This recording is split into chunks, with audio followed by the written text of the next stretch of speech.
Oke, selamat sore. Assalamualaikum warahmatullahi wabarakatuh. Kita mulai lagi kuliah. Jujur saya udah lupa saya mana ceritanya, tapi pertama-tama mohon maaf lahir batin dulu. Minal aidin wal faizin. Sekarang kita coba share screen.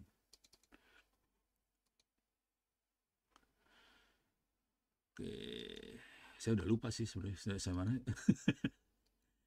Kalau nggak salah kita satu kali pertemuan ya waktu itu deh. Jadi kemungkinan besar kita sudah sampai data analisis. Jadi introduction IT forensik, data acquisition, data analysis sudah. Jadi kita akan lanjut ke yang selanjutnya. Cuman sebelum terlalu jauh, tolong dikerjakan ujiannya dari sekarang, jangan ditunda karena urusannya berabe nanti biasanya nilainya pada jeblok kalau ditunda-tunda. Saya kasih lihat nih kondisi nilai hari ini aja. Ini kondisi nilainya. Tolong pastikan nama Anda ada di sebelah kiri. Ini ada 27 yang ada di namanya ada dalam sini. Pastikan namanya di sini, kasih tahu teman-temannya aja bahwa pastikan namanya ada di sini. Kalau namanya nggak ada, nah pastiin nanti masuk ke kuliah yang nomornya 114. Jadi masukin course open course, kuliahnya nomor 114. Oke, nih saya masuk dulu sini. Yang forensik kuisnya nggak banyak sih, sekitar berapa 14 atau berapa. Nilainya kalau dikerjakan kuis semua nilainya dapat sekitar nilai 30-an. Ini nilainya ada yang 28,7. Ini kuisnya doang yang dikerjakan. Ini juga 23. Jadi nilai maksimum kuis tuh 30. Oke. Tinggal UTS sama UAS. UTS 30 juga, UAS 40 nilainya. Jadi kalau mau cepat ini kayaknya Denny Ahmad, Nofri, Ilyasa. Ini tiga ini probabilitas lulusnya udah tinggi. Udah hampir sepertiga, yang lainnya masih parah. Silahkan dikasih tahu aja supaya pada ngerjain ujian. Oke, sekarang balik lagi ke sini. Yang ini masih hari ini masih teori juga, belum sampai praktek. Kemungkinan minggu depan kita mulai praktek. Jadi hari ini coba kita masuk ke sini investigasi dari operating system sama network. Kemudian nanti kita akan coba masuk ke minggu depan. Kita akan coba forensik. Ini mungkin satu pertemuan ya. Jadi jam 5 sampai jam 7 ya. Break jam 6 sampai jam 6.30 ya. Ini forensik, kemudian SQL injection satu kali lagi, ini masing-masing. Saya akan usahakan dua dua dua dua. Tapi kalau dua dua dua cepat selesai sih sebenarnya. Jadi terakhirnya kita punya banyak waktu kosong, saya bisa ngulang, bisa juga kita diskusi untuk kuliah-kuliah yang lain. Sama terutama yang kalau bisa kita beresin terutama tugas akhir supaya nanti ujiannya bisa bukan ujian sih skripsinya atau papernya atau bukunya bisa beres. Oke, chat UTS apa UAS apa boleh dikerjakan? Boleh banget. Jadi tolong UTS sama UAS tolong dikerjakan dari sekarang. Jadi gaya saya beda banget sama siapa? Sama dosen-dosen yang lain. Kalau dosen-dosen yang lain kan nentuin waktu kapan ujian UTS sama UAS. Kalau saya UTS sama UAS bisa dikerjakan dari sekarang. Jadi Anda bisa dapat nilai dari sekarang.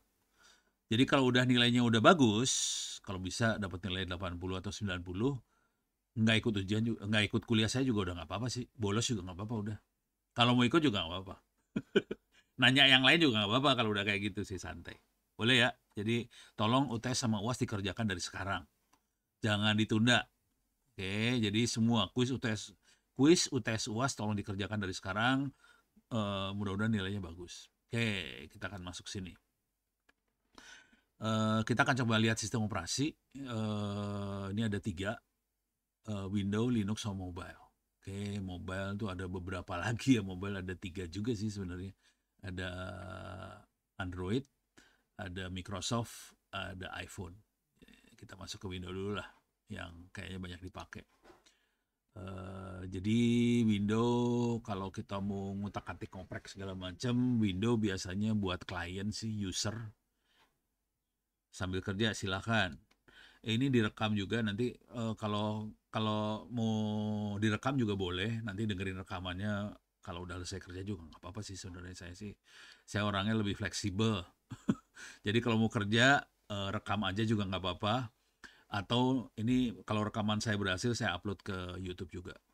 Nah, kalau kita lihat sistem operasi Windows, ini kita akan coba nanti, ini ide aja ya, idenya aja, bagaimana proses ngumpulin, analisa, sama interpretasi data digital yang ada di operating system Windows. Tujuan utamanya adalah untuk menemukan barang bukti untuk proses hukum atau masalah teknis lainnya. Ini jujur dulu, menemukan barang buktinya susah sih sebenarnya, nggak gampang. Gampang diomongin, dikerjainnya susah. Karena bayangin filenya banyak banget. Gimana caranya kita menemukan dari file yang banyak tadi. Jadi harus pakai insting juga sih sebenarnya. Itu. Jadi ini harus sering latihan sih untuk sampai seperti ini. Latihannya gimana? Latihannya kita nyerang si window-nya, terus kita lihat file apa yang berubah dari serangan itu. Jadi polanya seperti itu banget sih sebenarnya latihannya. Biasanya orang-orang nyebutnya nge-lab, laboratorium, nge-lab gitu. Jadi kalau latihan bilangnya nge-lab sih. Mengapa sistem operasi Windows jadi penting buat kita? Karena banyak yang melakukan aktivitasnya yang kena sistem operasi Windows, apakah itu kejahatan cyber, hacking, nyolong data, malware, itu masuknya ke sistem operasi Windows tadi. Oke, itu dari sisi kejahatan. Dari sisi keamanan, ini diperlukan untuk identifikasi sumber serangan itu seperti apa. Tapi ngomong jujur dulu ya, nggak gampang loh ini. Asli nggak gampang. Udah gitu kita butuh insting di sini. Oke. Kenapa ini perlu? Karena untuk mencegah kalau ada kejadian lagi nanti di masa datang. Kira-kira kayak gitu. Cuman nih kemarin pengalaman beberapa kali sih. Insting kebanyakan admin, instingnya kurang diasah. Jadi kalau ada serangan bingung mau ngapain, asli bingung gitu. Jadi forensik sih kita akan melatih untuk melihat itu ya. Cuman kalau kita nggak pernah dilatih, kita nggak tahu apa yang harus dikerjakan. Kalau ada kejadian kita nggak tahu, ngeblank, asli ngeblank, gue harus ngapain. Nah itu yang masalah besar, gitu ya. Terus juga biasanya nanti forensik di ini juga untuk kalau ada sengketa, untuk dapetin barang bukti untuk mendukung salah satu klaim. Saya pernah jadi saksi ahli di sini sih. Jadi kebetulan levelnya bukan sistem operasi, jadi metadata aja yang dipakai sih, bisa juga ternyata. Cuman ya gitu deh, harus banyak latihan supaya kita bisa tahu ini metadatanya di mana sih. Kalau di file metadatanya ada di mana gitu. Jadi kita harus dapetin metadata. Dan jujur waktu itu saya banyak di training malahan dalam proses dapetin metadatanya sama teman-teman di KPPU. Ini kalau mau tahu KPPU itu apa bisa dilihat di sini sih, KPPU. Komisi Pengawasan Persaingan Usaha. Jadi mereka ada pengadilannya, di KPPU itu ada pengadilannya, dan mereka butuh saksi ahli. Waktu itu karena saya jujur ya, saya kan nggak terlalu banyak pakai Windows. Akhirnya teman-teman KPPU yang ngajarin, Pak Ono, filenya ada di sini deh.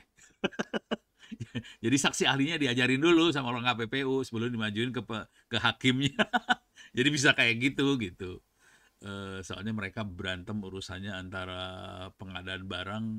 Jadi ini ada pengadaan barang, terus si yang masukin yang bidding bahasa Indonesianya apa lupa lah. Jadi yang berusaha ngajuin itu ya penawaran itu kayaknya banyak perusahaan, padahal perusahaannya cuma satu gitu. Jadi si KPPU fungsinya adalah mendeteksi ini perusahaannya banyak atau satu sih. Nah, Kita harus lihat nih filenya, metadatanya dikerjakan dari satu komputer yang sama atau beda gitu. Jadi masalah itu aja sih sebenarnya. Kira-kira dari sinilah coba. Ini saya bukan pakai Windows ya, saya pakai Linux. Ada nggak ya? Coba. Kalau yang bagus pakai digital signature. Tapi di sini ada property, custom property description. Nah ini dia di sini. Di sininya. Ini kalau di Linux sih kosong ya, maksudnya harus kita isi kalau Linux. Kalau Windows seringkali otomatis diisi sama si Microsoft Office-nya ini diisi nih. Apa komputernya apa yang dipakai ini nggak ada, komputernya apa tuh nggak ada nih. Kenapa, Pak? Iya seru. Tolong sampai nanti. Iya. Tolong sampai nanti. Kurang tuh. Oh, jadi Pak. Tolong siapa ya? Makanya. Iya seru. Ini Oke, saya oke, oke. bukan admin jadi Boten damel niku, Pak. nggak bisa Oke, oke. Kalau ini. tole, Pak. Boten buka, Pak. Nah, boten enten tole, Pak. Saya nggak bisa, saya bukan admin, saya nggak bisa nge-mute orang. Apa kadang coba Oh, enggak, Pak? coba claim host. Kami Saya hari nggak, coba enggak? Kami kami kan sedikit ya. alah, ada passwordnya. Ya udah nggak bisa. Ya, jadi kalau yang bocor tolong diingetin aja supaya nggak terlalu bocor. Kasihan yang lain yang mau dengerin. Oke, jadi contohnya metadata ada di sini. Kemudian saya punya masalah karena di Linux kita punya masalah karena di Linux kita nggak secara otomatis di set sama sistem operasinya atau sama aplikasinya. Kalau di Windows di set dia. Nggak ada. Ya udah, selamat dah. Kira-kira kayak gitu deh. Jadi metadata yang kita lihat dari situ kita bisa ini ya. Kita bisa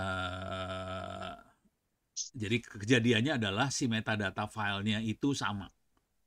Jadi ada nama komputer di situ Pripun lho, Pak? kebetulan. Bareng Nama metu, Pak. komputernya sama, iya. Pripun, Pak, kok metu? Nama komputernya sama. Udah gitu kita Ya terus alamatin niku tembung pakai ndi? cuma ngomong gitu aja, Pak Hakim, ini nama komputernya sama nih. Jadi ya udah ketahuan. Kira-kira gitu. Yang Kene, dilakukan alamatnya kebetulan sampean sederhana aja sih. dengan mriki. Iya, Sampean dekan ngenten seru. mriki. Iya, ngenten. Ini dari Jawa nih ya. Enggak, sampean mau lho. Mau niku lho. Dekan ngenten mriki. Waduh, saya bukan admin nih. Terus wonge saiki supire. Bah, nggak bisa matiin. Nggak bisa. Oh, Udah, langsung tua. tolong di mute. Oke, gitu ya. Oke, lanjut. Ini kira-kira kayak gitu. Nah, sekarang kita mana tadi? Saya mana ya? Sampai mana tadi? Sistem operasi. Nah. Oke, jadi itu urusan untuk menyelesaikan sengketa. Nah, sekarang dari komponen utama di sistem operasi biasanya file system. Oke. Nah, file system ini kebanyakan walaupun sekarang udah mulai nggak NTFS sih, jujur. Saya berapa kali nyoba pakai NTFS, makin kesini makin rasanya makin jelek banget ya. Nggak reliable nih, jujur dulu ya. Jadi saya kemarin ngopi harddisk, bandingin antara, karena ini harddisknya dipakai sama komputer Windows, jadi harus nyoba paling nggak ada 3 file system yang bisa dipakai, NTFS, FAT32, sama exFAT. Di antara 3 itu yang terbaik yang exFAT. Iya betul, exFAT. Yang exFAT yang lebih bagus. Jadi NTFS waktu di copy file jumlahnya ratusan gigabyte ngehang dia. Jadi si harddisknya langsung kayak read only. Jadi NTFS masalah banget sih. Jadi tapi ya apa boleh buat sih. Sebagian server masih pakai NTFS. Ya udah. Mungkin kita bisa nyoba NTFS dan kebetulan ada toolnya buat undelete file di NTFS. Jadi bisa kita pakai itu sih sebenarnya. Jadi satu NTFS yang buat kita obok-obok. Kenapa penting? Untuk investigator, untuk kita yang melakukan forensik, kita bisa undelete file yang dihapus atau diubah. Oke, jadi kalau file diubah biasanya filenya ada kopiannya sih yang sebelumnya. Itu bisa di-recover kalau belum ketimpa ya. Terus bisa identifikasi aktivitas yang mencurigakan berdasarkan tanggal sama waktu akses file.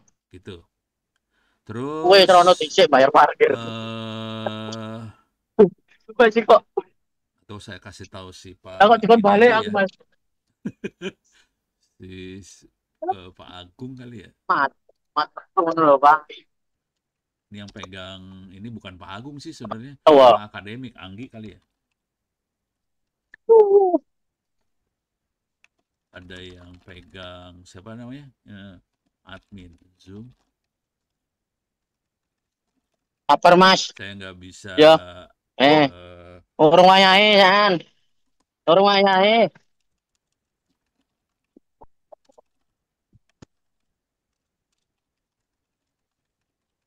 bocor.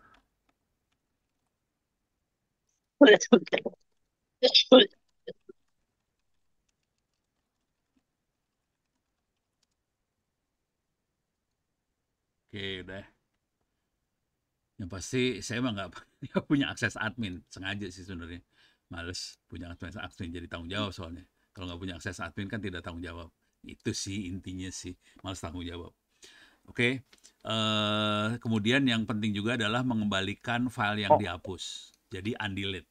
Ada kemampuan undelete NTFS ya. Terus juga buat dapetin file yang tersembunyi atau dienkripsi. Kalau dienkripsi ada masalah satu lagi adalah kita harus bisa ngebuka enkripsinya. Oke. Tool yang dipakai kalau di Windows ini Yo, WinHex, FTK Imager, temane. sama Autopsy. FTK, saya Tak pernah tak pakai omongin iki ya. FTK Imager tuh enak Soale sih aku pakai sebenarnya. pil. Bisa di download free. Urung ono sing nggoni. FTK Ngono lho, Pak. Imager. Bu, sampai apa Oke. didadekno parkiran apa iku gak ngerti Ini aku. dia. Cuman ngertiku iku Sorry salah. kayak Ini dia. parkiran. Oke. Bisa di download free. Oke, Yang bisa biasanya diambil, gawe bisa kelambi di download, bisa pirang diinstal wong dhuwur FTK Imager katonan. ini. Wonge ampun. Kalau saya sendiri akhirnya banyak karena FTK saya nggak pakai Windows, ini FTK Imager buat Windows ya. Karena saya Wis tidak kuwi pakai lah Pak. Windows, saya makainya NTFS Undelete. Ada Punya aku, Pak. coba NTFS Yang terus Undelete ini ku ning mburi Free lho, Pak. Ubuntu. Apa? Nak biyen niku ndak saiki ra kok. Nah, ini ada NTFS Undelete. Ceritaku lho, Pak ya, agak garani lho. Oke. Jadi ini ada NTFS Undelete di sini bisa Apa kita ya karena undelete. mangkok Kita kiri cuma perlu terus. ngasih tahu nama device-nya apa. Karena Nanti semua file NTFS yang di delete di situ bisa saiki dibalikin. lah, kok jam itu balik. Oke. Ini kira-kira ini cara makainya lah kira-kira. NTFS Undelete /dev/HDA ini masih pakai HDA ya. Aku mau Kalau turu. pakai SATA jadi Mau SDA. isu sepi. Satu kalau mau Isi spesifik sampai file apa, jam file loro doc jam teluan balik. bisa file doc di situ segala macam. Jadi bisa kita Kantor. ini, oke, Lah kok moro-moro iki bisa kita kebek lho ya aku ngono. undelete NTFS-nya. Ah, Oke, itu kira-kira. Tapi padahal ini kalau pesiar untuk iki lho nyoba, njero iki. mudah-mudahan Pesiar. tadi saya kasih teorinya dulu ya biar Ah, biar mundur kebayang dulu. kabeh-kabeh engko anggap bengi kabeh niki Mila. Ya, Mila seru ya. utama ayo. Campu. Iki batu layar ya Oke, lagi. saya mana tuh? Ini bikin konsentrasi juga Standar. bubar juga nih kepala Tantu, saya. naiki sandar. Iki muat sih. Batu layar. Oke, Campu baik. sandar to. Ini dia. Niki Oke. Mila yo Ini sandar jadi ulang. tool-toolnya, ini yang di atau Oh, saya bar ngono. tambahin ya. Aida. Saya tambahin lah. Kok rame engko. Edit. Kabeh tahu. Sampe nopo campu ta? Oh, campu kira-kira. NT Oh, ini kan yang barcode sampe niku ta? Undelete. Kudu tiket ta? Kudu tiket ora? Ngomong ngono yo. Wis ngomong ngono kate nanti. File Tak tinggal sih, Pak. di Linux. Gitu ya. Jadi kita bisa undelete file di pakai Linux. Oke. Jadi ini yang pertama. Kemudian yang lain ini yang satu file system di filenya. Kemudian satu lagi adalah registry. Nah, registry ini kalau di Windows konfigurasi disimpannya di registry ini. Kita bisa nemuin informasi tentang pengguna yang telah login, program yang install, settingan software, identifikasi perubahan konfigurasi yang mencurigakan, biar tahu software yang pernah dijalanin apa aja. Ini kira-kira urusannya forensik. Oke, tool yang dipakai ada beberapa, Register River sama Registry Editor. Kira-kira ini dua. Ini rata-rata software-softwarenya buat di Windows semua ya. Yang ketiga adalah Event Log. Oke, buat melihat aktivitas yang terjadi di sistem operasi, kita bisa melacak login, logout pengguna, mencatat kesalahan sistem aplikasi, mengidentifikasi aktivitas yang mencurigakan supaya seperti kalau ada orang yang pengen ngehack dan sebagainya. Ini bisa lihat event viewer, ALK stack. Ini campuran sih, pakai Elasticsearch, Logstash, Kibana untuk analisa log-log ini. Oke. Ini makhluk-makhluk ini adanya di Ubuntu. Jadi bisa pakai Ubuntu sih sebagian. Oke. Jadi kalau kita summary ada 3, kita bisa lihat file, kita bisa lihat registry, kita bisa lihat event log. Oke. Kemudian kalau kita lihat investigasi secara umum, kita ada beberapa yang bisa kita lihat, terutama buat akuisisi data, buat dapetin data buat forensik. Kita perlu dapetin copy dari sistem yang diinvestigasi. Kita perlu, ini proses investigasinya ya.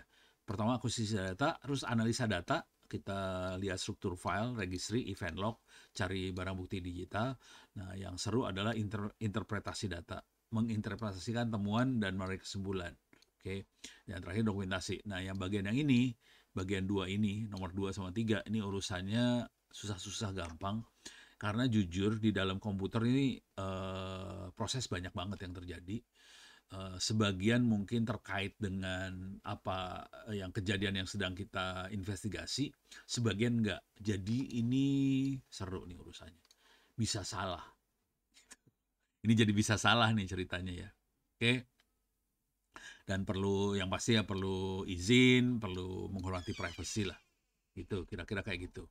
Itu urusan buat window. Oke, saya geser lagi. Nah, sekarang kalau kita, jadi ingat ya di window ada 3. Ada file system, ada registry, ada event, log. Sekarang kita lihat di Linux. Sebenarnya nggak jauh berbeda sih cara berpikirnya. Cuman yang seru dari Linux itu sebenarnya lebih enak di Linux daripada di Windows sih sebenarnya. Di Linux tuh ada beberapa file system. Ini contohnya 3. ext2, 3, 4. Saya sendiri kalau di server biasanya pakai ext4. Kalau generasi yang awal ext2. Bedanya apa? Di ext2 tidak memiliki fitur journaling. Journaling tuh kayak dia akan kayak backup dulu sebelum di write ke fisik gitu. Nah, kalau di ext3 mulai dibikin journaling, kalau di ext4 journalingnya kapasitasnya lebih besar. Nah, yang seru dari journaling ini, kalau kita lagi kerja, lampu mati, oke. Kalau ext2 nggak ada backup. Jadi komputer dinyalain ya yang kita kerjain ya hilang. Kalau di ext3, ext4 lampu mati, dinyalain ada backupnya ini, dan backupnya bisa di restore. Jadi ini makhluk 2 yang ini enak. Tapi file system Linux bukan cuma 3 ini, bukan ext2, 3, 4 ya. Ini yang sering dipakai aja, masih banyak lagi file system yang lain. Nah, komponen dari makhluk ini, ext2, 3, 4, komponennya ada, ini lebih rumit jujur, ini lebih rumit daripada Windows. Ini ada super block, ada group descriptors, ada block bitmap, ada inode, ada inode bitmapnya, ada inode-nya itu sendiri, ada data block. Jadi ada kayak gini. Jadi si hard disk akan dibagi-bagi sih sebenarnya. Dalam bentuk blok, ada inode, ada kode buat inode-nya, ada inode-nya itu sendiri berisi waktu, akses segala macam, ada blok datanya juga. Jadi ada kayak metadata dari data itu sendiri, ukuran, waktu akses, pemilik dan sebagainya itu inodes. Terus ada blok datanya juga. Oke. Sorry, ini blok bitmap, ada yang blok datanya sendiri. Jadi banyak metadatanya dari si file sistemnya. Nah, eh ya ini cuma pengetahuan aja sih. Ini bikin si hard disk itu kalau mau dibalikin ini seru ini urusannya karena ini ribet. Nah, journaling sendiri adalah dia merekam perubahan file system sebelum ditulis ke hard disk. Itu journaling ya. Kalau kalau dalam bahasa saya tadi bilangnya backup sebelum ditaruh di hard disk. Oke. Tujuan journaling itu supaya kalau lampu mati data bisa di-recover, bisa cepat recovernya, kalau kerusakan data jadi bisa diminimalkan. Oke. Bentar, saya mumpung lagi ngomongin kayak gini, saya kasih lihat aja tuh buat ngecek harddisk bagus apa kagak ya. Coba saya gedein dulu nih. Jadi kalau tadi file system ya, oops, sorry.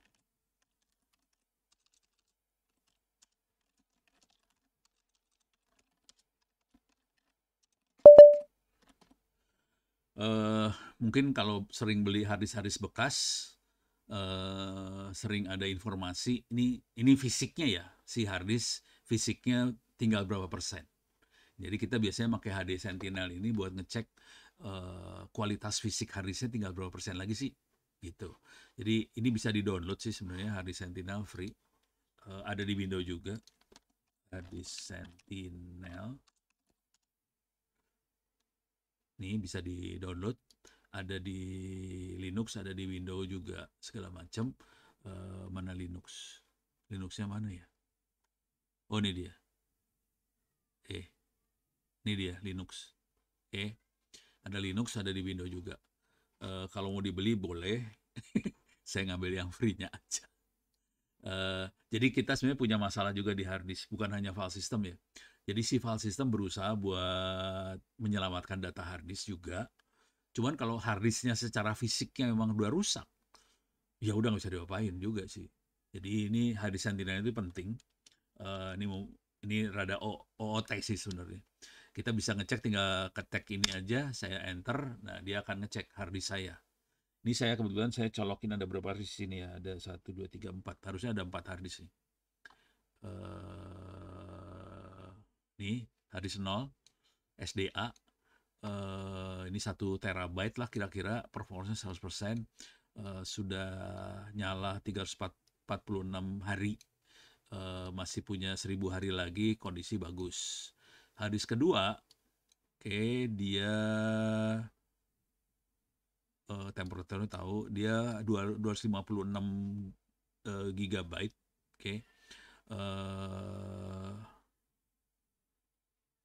Nah ini dia ngasih tahu, saya punya, ini hard disk SSD nih sebenarnya. Ini SSD, makhluknya SSD.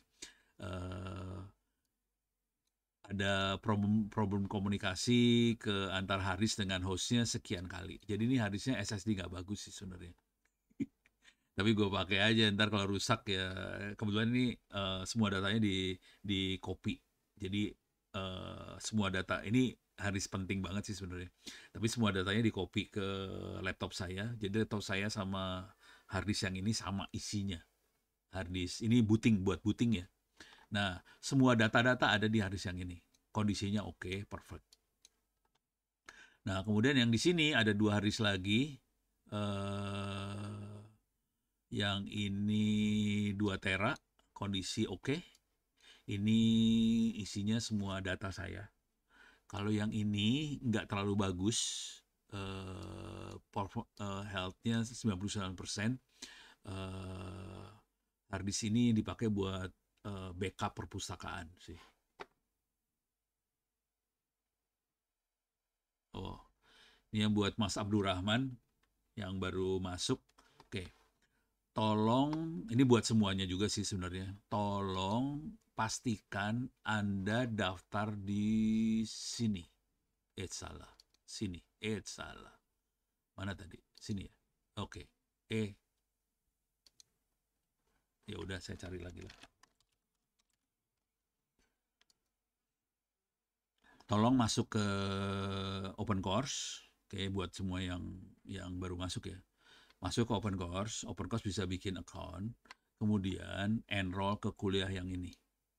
nomornya 114. Tolong masuk ke 114. Terus di masing-masing modul ini ada kuisnya, masing-masing ada kuisnya. Tolong kerjakan kuisnya dari sekarang, juga kerjakan UTS dan UAS-nya dari sekarang. Jadi jangan tunggu UTS UAS, kerjaan UTS UAS-nya dari sekarang. Dan nanti saya tiap minggu akan posting email. Kalau baru masuk, ini saya kasih lihat kondisinya nilai yang ada ya. Masa penerapan ini sudah masuk belum ya? Kayaknya belum ada nih, belum ada A di sini. Ada juga Asep. Oke, jadi tolong pastikan register supaya namanya masuk sini, dan saya akan tiap minggu akan saya posting kondisi nilai Anda semua. Oke, harapannya apa? Jadi tolong kuis UTS UAS boleh dikerjakan dari sekarang ya. Jadi jangan nunggu pengumuman sekarang kerjakan UTS, nggak usah. Kerjain semuanya dari sekarang. Syukur-syukur bisa dapat nilai 90 minggu depan atau 2 minggu lagi. Kalau udah dapat nilai 90, nggak usah masuk ke kuliah saya juga nggak apa-apa sih sebenarnya. Saya sudah nggak peduli sih sebenarnya. Yang penting nilainya udah bagus di sini. Tapi ini ujiannya semua bahasa Inggris ya. Sengaja dibikin bahasa Inggris supaya ngelatih Anda-Anda bahasa Inggris. Soalnya kemarin beberapa direktur perusahaan komplain ke saya, Pak, anaknya pinter sih, cuman bahasa Inggrisnya parah. Waduh, kalau nyuruh dosen-dosen pada ngomong bahasa Inggris kayaknya susah. Ya udah, soal ujian aja saya bikin bahasa Inggris aja gitu aja sih. Ya, tolong dikerjain ini aja supaya nilai, kasih tahu yang lain juga supaya masuk ke kuliah nomor 114. Nama kuliahnya adalah ITTS 2025-1 IT Forensik OWP. Ini juga berlaku buat mahasiswa yang calon mahasiswa baru ya. Kuliahnya baru September sih sebenarnya. Tapi boleh ikut kuliah saya. Jadi saya udah ngebuka semua mahasiswa boleh ikut kuliah saya, nggak peduli semester berapa, bisa nabung nilai. Jadi calon mahasiswa boleh nabung nilai. Gitu. Nggak ada di kampus lain, cuma ada di Ono doang. Saya udah ngizinin semua dosen buat kayak gitu sih, cuman yang berani cuma Ono doang sih. Oke, balik lagi ke sini ya. Oke, mana sih tadi? Nah, nih. Jadi tujuan journaling itu Linux ya, buat integrasi, menjaga integritas data, buat recover file system yang kalau rusak dan sebagainya. Ini kalau mati mendadak.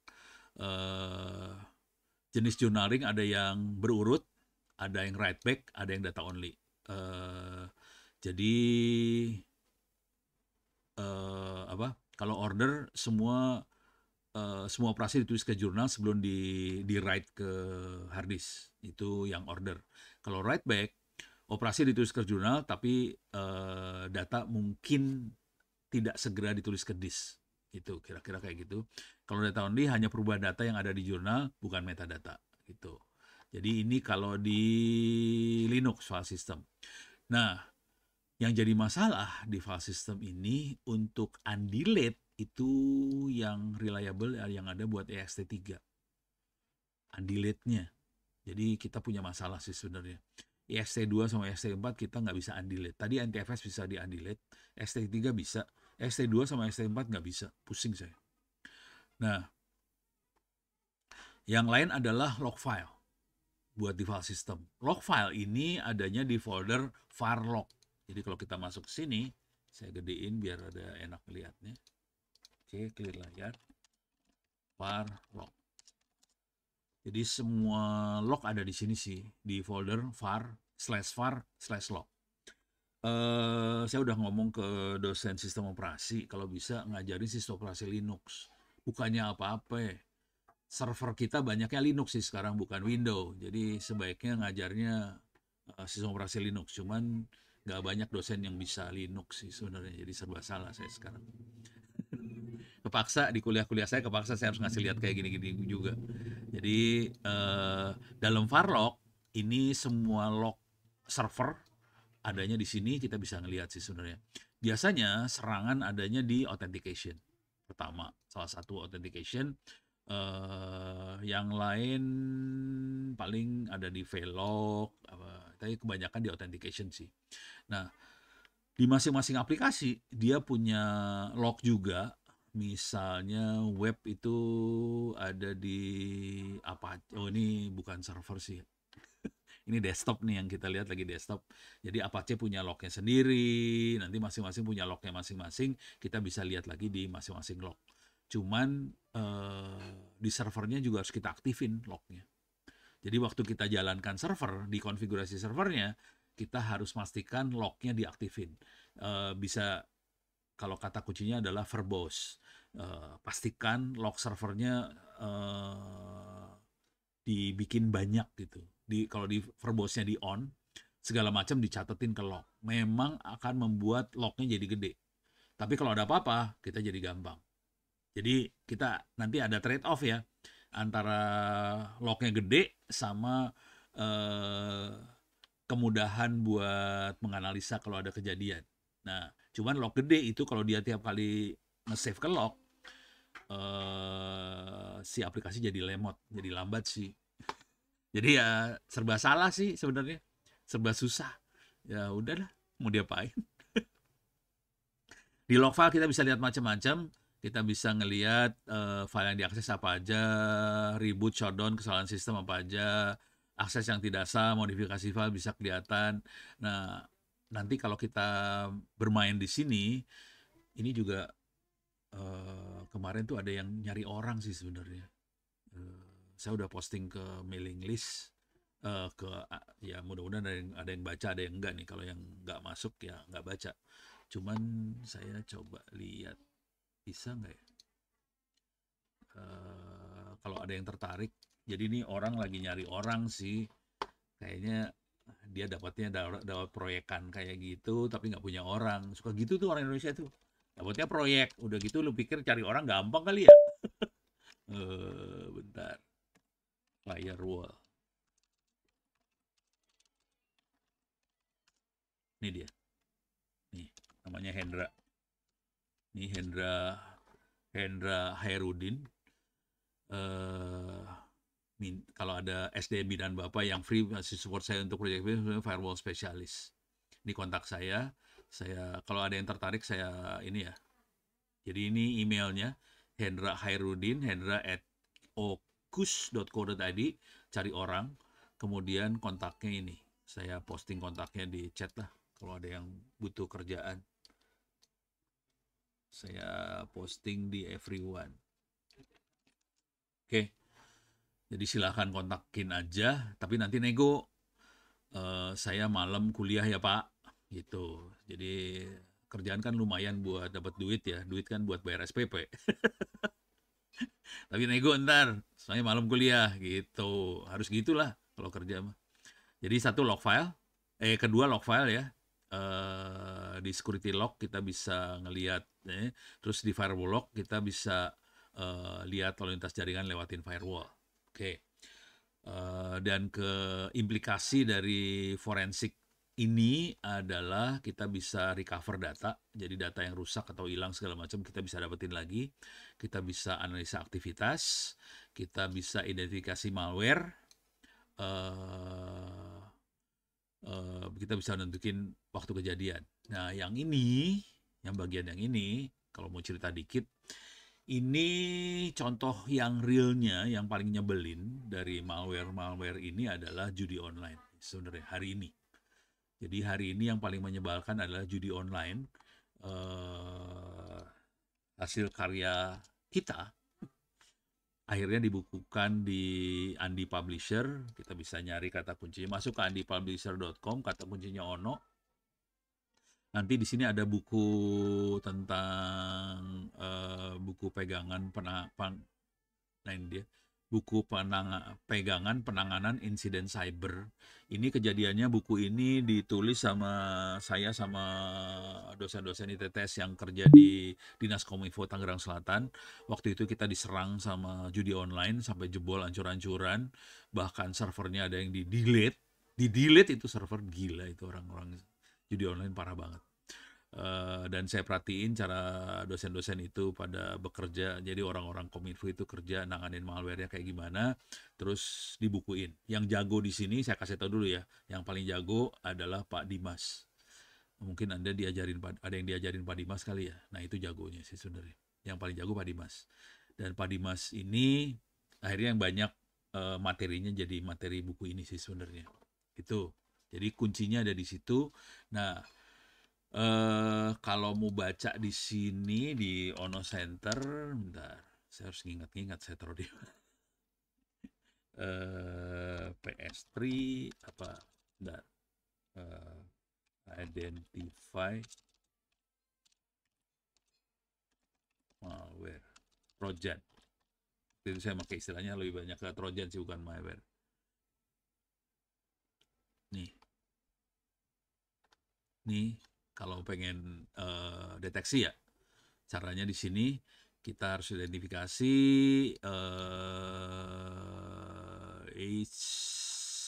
oops, ini mah teori banget. Ada yang lebih ininya nih. Pakai PS3 sih, paling gampang sih. Rootkit. Nah, ini dia.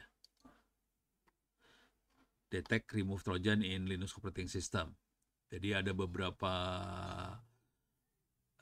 ini kalau kita lagi ngejar si malware, ini kategorinya forensik sih sebenarnya.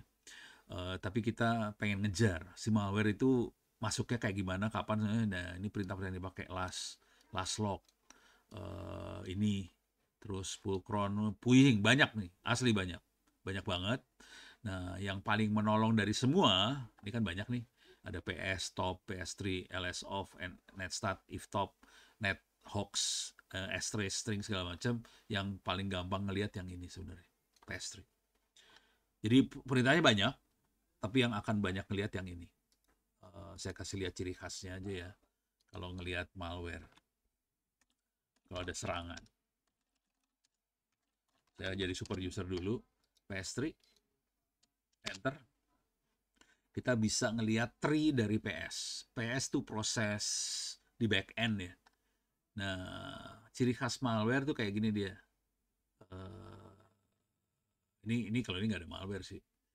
Tapi kira-kira, nah ini contohnya kayak gini nih contohnya. Dia punya anak banyak. Ini kan GDM, ini GDM tuh buat apa? Graphic interface ya, GUI. Oke, GDM punya anak. Ini punya anak, punya anak, punya anak. Kalau malware, anaknya ngerendeng, bererot ke belakang, gitu ya. Ini Gnome. Jadi ini GUI kelihatan, nah ini kelihatan zoom punya anak sedikit lah. Nah, tapi ini nggak panjang sih, cuman 2-3 layer. Kalau malware banyak banget, dia anaknya banyak karena si Trojan itu, ini terutama yang urusan apa ya, judi online. Judi online itu dia menginfeksi situs, dia pengen bikin supaya dia bisa marketing tentang si judi online-nya. Jadi dia bikin banyak page, halaman baru di website-nya kita yang isinya tentang judi online. Jadi caranya dia, cara bikin page adalah bikin anak. Anaknya akan bikin page. Kira-kira kayak gitu logikanya. Jadi nemunya dari situ sih sebenarnya. Tuh. Jadi ntar lihat-lihat aja ini, LS off, netsat segala macam, tapi yang paling kuncinya PS3 ini. Gitu. Oke. Nah, ini untuk bisa sampai level seperti ini, sarannya sih ngebiasain pakai Linux sih. Kalau nggak pakai Linux nggak bisa. Nggak bisa, susah banget sampai level seperti ini. Oke. Oke, saya masuk lagi ke sistem operasi. Oke. Ini tool-tool yang dipakai buat buat investigasi, buat file system. Kalau file system FSCK itu buat ngecek file system. Ada bahan belajar Linux yang lengkap, ada. Cuman kirim hard disk ke gue. Nih gue kasih lihat. Nih, oke. Ini saya langsung masuk ke perpustakaan saya. CD var data library 2 Linux. Salah, books Linux. Nih bukunya segini banyak. Oke, ini lengkap banget, asli lengkap banget. Coba saya cek dulu ya. Ada berapa buku ya? Nah, nggak hafal perintahnya. Found file Linux directory. Ini ada berapa? Ini dia. WC min L nih ya. Coba nih. ls wc min l. Nih dia, coba filenya ada berapa di sini? Ada 953 file. File itu buku ya, file PDF. Jadi kalau saya ls kayak gini nih, masing-masing parah. File ini ada di kampus sebetulnya, di server perpustakaan digital yang ada di kampus. Ini ada juga sih sebenarnya. Kalau Anda ke kampus bawa flash disk bisa download. Oke. Besarnya seperti apa? Coba kita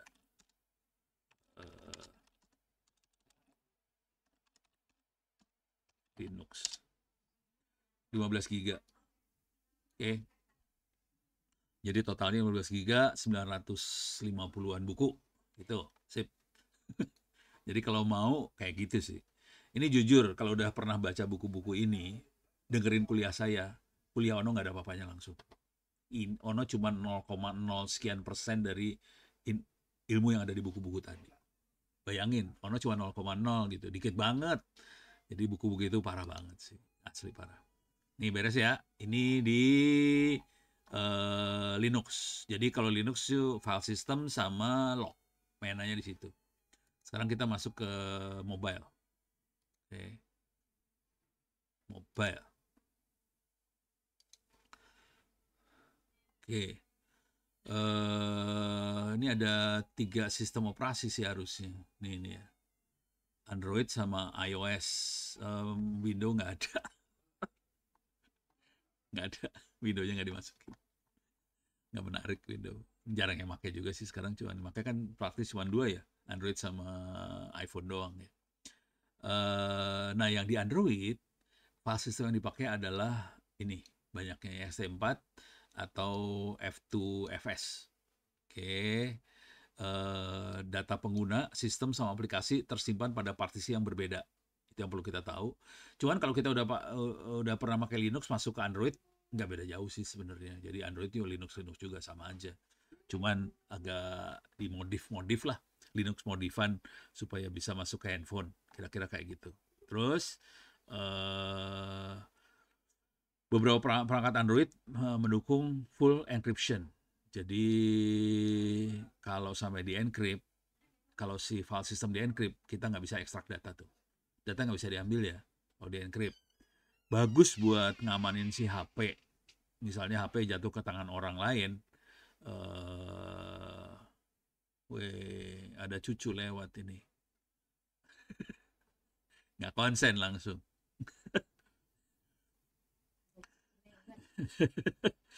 Saya mana tadi? Beberapa perangkat ini. Jadi kalau ngomong dia, iya deh.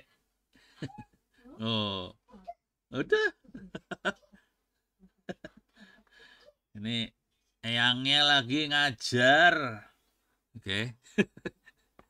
Jadi kalau sampai di encrypt kita nggak bisa ekstrak data. Udah, stres. Yang jadi masalah kalau sampai kita lupa password enkripsi file systemnya. Ya kita nggak bisa akses ke file system kita sendiri. Nah itu masalah nih. Jadi enkripsi ada bagusnya, ada masalahnya juga sih. Kalau misalnya datanya nggak penting-penting amat, nggak usah di-encrypt dah. Gitu. Kalau HP saya kebetulan nggak saya enkripsi sebenarnya. Dan saya yang berbahaya cuma ada internet bankingnya doang. Saya pakai buat bayar. Buat ngisi ini doang sih sebenarnya, ngisi apa sih? Buat tol tuh, e-tol itu ya. Nah, yang lain lagi yang adalah masalah routing. Jadi kalau HP-nya nggak di root, kita nggak bisa akses ke root dari root tuh yang ini ya. Kalau ini kan root nih. Kalau dapetin slash tuh root nih ya. Kalau HP-nya nggak di root, kita nggak bisa masuk ke slash. Kita akan masuknya ke sini biasa. Di Android kayak gitu ya. Jadi kita akan masuk ke user yang biasa. Konsekuensinya kita nggak bisa masuk ke admin. Itu aja kalau nggak di root. Oke. Terus yang masalah besar di Android adalah seringkali dia mensinkronkan data dengan cloud. Bisa pakai Google Drive lah. Kalau di Android banyak ke Google Drive ya. Terus banyak lagi ke drive-drive online lainnya lah. Nah, ini masalah besar juga nih, gimana cara melakukan investigasi, datanya ada di Google Drive atau di cloud. Nah, ini masalah. Jadi ada beberapa masalah isu di Android. Terus toolnya ada yang buat akuisisi data ya, ada yang logical, ada yang physical. Physical kita bit by bit diambil seluruh datanya. Kalau logical kita ngambil data lewat interface, user interface, itu logical. Oke. Tapi nanti ada juga yang bentuknya apa sih namanya? Eh eh, harus static atau dynamic gitu. Kalau static itu handphone mati. Kalau dynamic itu handphonenya nyala. Kita bisa ngambil data memori sih kira-kira kayak gitu. Ini kira-kira gitu ya. Nah, terus waktu kita analisis data, ada beberapa data yang bisa dianalisa di Android. Kita bisa analisa file system, bisa dapetin file yang dihapus atau disembunyikan. Kita bisa analisa database lewat kontak, chat, call log, data lokasi dan sebagainya. Terus juga kita bisa menganalisa data yang ada di cloud. Jadi data yang dianalisa yang sering kali dianalisa itu makhluk yang ini. Walaupun nanti kalau spesifik aplikasi tertentu juga bisa dianalisa masing-masing aplikasi. Nah, kemampuan buat menganalisa spesifik aplikasi itu dibutuhkan, itu banyak sekali yang butuh sih sebenarnya. Jadi kejadiannya adalah developer, orang yang bikin aplikasi ini seringkali ngontak apa ngubungin kita ini, Pak bisa nggak aplikasi saya dievaluasi nih, ada bocornya kagak, ada bolongnya kagak, bisa kayak gitu. Nah, tool yang bisa digunakan ada beberapa, ada Android Forensic Tools, ada Oxygen Forensic Suite, ada Autopsy. Jadi banyak yang pakai Autopsy semi free lah. Untuk iOS agak beda sama tadi Android ya. Keamanan iOS lebih kuat sih sebenarnya. Enkripsinya full fisik, seringkali dilindungi oleh biometrik, itu iOS banget. Android lebih fleksibel, lebih apa? eh, lebih mengizinkan yang rada ngaco-ngaco. Kalau iOS lebih parah. Terus akses ke file system iOS lebih terbatas dibandingkan Android. Datanya di backup di iTunes, terus juga datanya sinkronin ke iCloud. Nah, ini masalah. Kita harus dapetin username password si user iOS ini buat akses ke sana. Akuisisi data logical bisa lewat iTunes atau Finder, kemudian physicalnya masuk akuisisi fisik. Analisa data bisa mirip sama Android, kita bisa lihat file, terus analisa database, database-nya SQLite rata-rata yang ada di HP. Kalau database yang internal HP ya SQLite, tapi aplikasi itu bisa juga naruh datanya di Firebase, jadi masalah. Oke, toolnya bisa Lcomfort. Wah, udah azan. Oke, ini silakan dilanjut dibaca. Kita lanjutkan nanti jam 6.30 kurang ya, 6.30 kurang ya. Oke, kita break dulu. Maghrib, saya buka puasa juga sih, Senin puasa. Oke, terima kasih. Sampai ketemu sampai 6.30. Terima kasih.